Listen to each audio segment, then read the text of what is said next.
是我也会发现每部戏结束之后会带一些角色的影子在自己身上，就是性格上可能也会有一些变化。理性只有在开机之后，大家才会回归感性，因为剧组人很多，部门很多，必须有一个非常非常严谨的逻辑去把所有人调动起来。而且在开机之前，我们也会跟导演、跟对手演员去讨论很多戏的逻辑的问题。其实那场戏很特别，那场戏是原本剧本里没有的，就是在一个非常非常理性的逻辑里边，我们跟导演商量之后，就发现其实有这么一场戏的话，观众在看这一场戏的时候，也会更加带入我当时的那种比较绝望的心情，而且下雨嘛，也是那种氛围的东西全都加在了这场戏里边，也会让大家觉得哦，原来孟广清确实像大雨一样，心里也在下雨。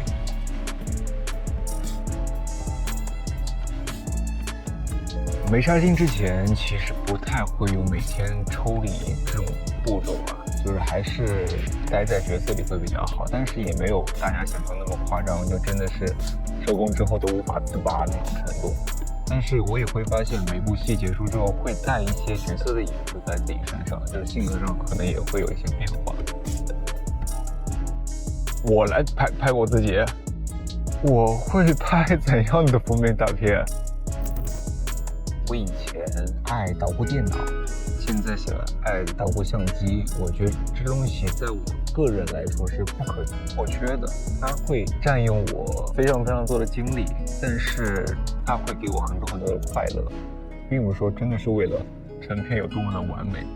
就真的是这个过程会让我产生快乐。我如果没有这样的一个爱好，我平时会有很多时间都不知道该干什么。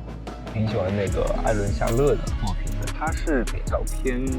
黑白人文的那种类型。其实我现在也会比较想拍这种故事了，还是从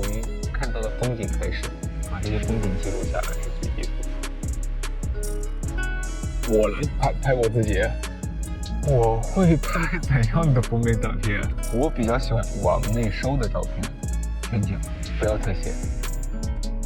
你真难到我了。我自己都不会摆动作的，可能我如果掌机的话，我需要一个很会自己摆拍的模特，我来负责按快门就行。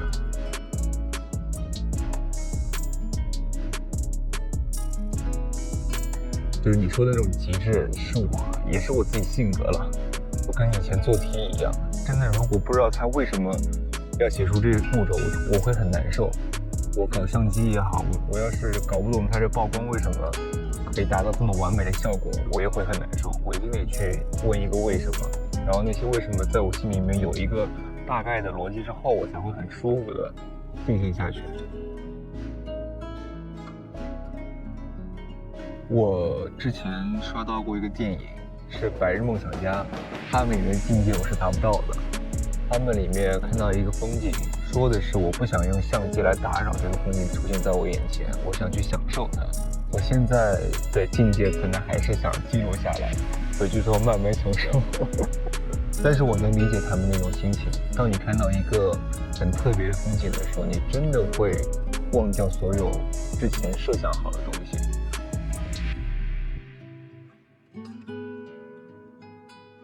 我感觉跟听音乐是一个道理。比如说在学生时代10年前一直循环听一首歌的时候，在10年后再去听，你就会回想起那段时间的心境。我觉得拍照片也是，你10年前按下的快门，在10年后再去回看那一次，你就会想起按快门的瞬间，你心里面在想些什么，那种回忆感会更加浓烈一点。张凌赫可能会说话什么都注意一点，形象也会更加注意一点。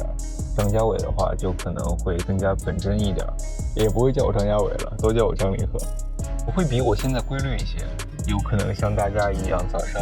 8、9点上班，还要回去吃晚饭，然后每天就上班下班，到了周六周末还有双休。张家伟最大的烦恼，这还真不可预知，可能是去做一些新的东西。很多人都问我说，如果回到7年前，你还会选择这个职业吗？我现在为止，我的选择一直是我还会选择。所以对我来说，对那时候的张家伟来说是一个新的东西。我觉得如果不做这一行，张家伟也会一直在想尝试更多新的东西，因为这是我个人所非常非常向往的一种东西，就是每天都有新的挑战，让我的好奇心驱使着我向前进。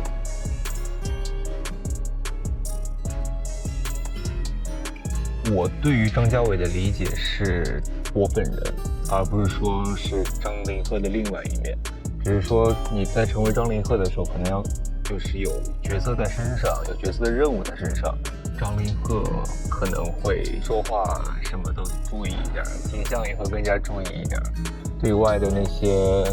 露出的东西也希望自己更加阳光。张家伟的话就可能会更加本真一点。张凌赫不太会像张家伟一样去干很多自己喜欢的事儿，所以说张家伟跟我更像，可能是更像私底下的我。张凌赫更多的会存在于角色，在剧组拍戏的时候会有其他的角色影子在我身上。